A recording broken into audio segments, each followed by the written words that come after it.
कभी सोचा है कि कोई एक ऐसा वीर हो सकता है जिसे हिंदू एक देवता की तरह पूजें और मुसलमान एक पीर की तरह माने?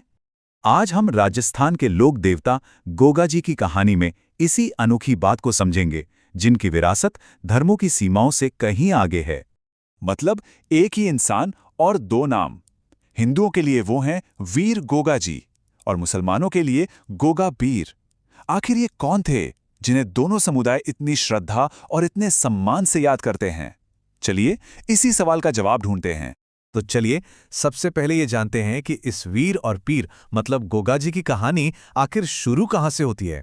अच्छा, तो यहाँ उनके जीवन की एक छोटी सी झलक है। देखिए, उनका जन्म हुआ था आज से करीब करीब 1000 साल पहले चूरू के ददरेवा में। उन्होंने महान गुरु गोरखनाथ से दीक्षा ली और आगे चलकर वो राजस्थान के उन 5 महान संतों में गिने गए जिन्हें पंचपीर कहा जाता है। तो वो सिर्फ एक संत ही नहीं थे, अरे वो तो एक राजकुमार भी थे। जैसा कि यहाँ दिख रहा है, वो चौहान राजपूत परिवार से ताल्लुक रखते थे। उनके पिता का नाम था जेवर सिंह और माता का नाम बाछल देवी। जरा सोचिए, एक ही शख्सियत में आध्यात्मिकता और राजसी विरासत का कितना गजब का मेल रहा होगा। अब आते हैं उनके जीवन के उस पहलू पर जो सबसे ज्यादा मशहूर है और जिसकी वजह से लोग उन्हें इतना पूछते हैं। उन्हें सांपों का देवता कहा जाता है। अब इसका मतलब क्या है?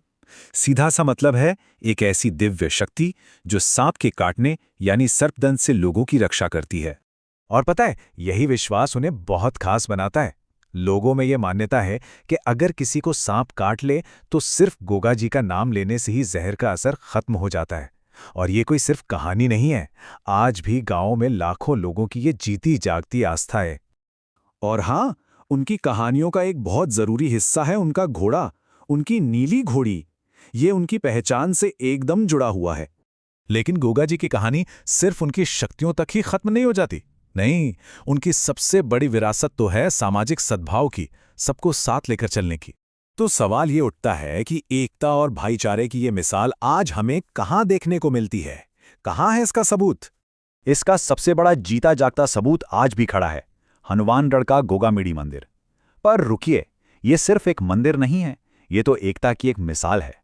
और यही वो बात है जो इसे सबसे ज्यादा खास बनाती है। मंदिर के मेन गेट पर लिखा है बिस्मिल्लाह। जरा सोचिए, एक हिंदू लोक देवता के मंदिर पर इस्लामी शब्द, ये वाकई कमाल की बात है।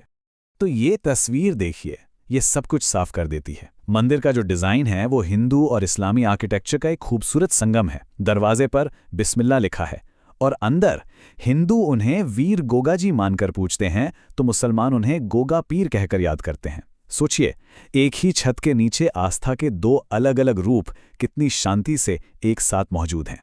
और ये सिर्फ इतिहास की बात नहीं है, ये विरासत आज भी जिंदा है।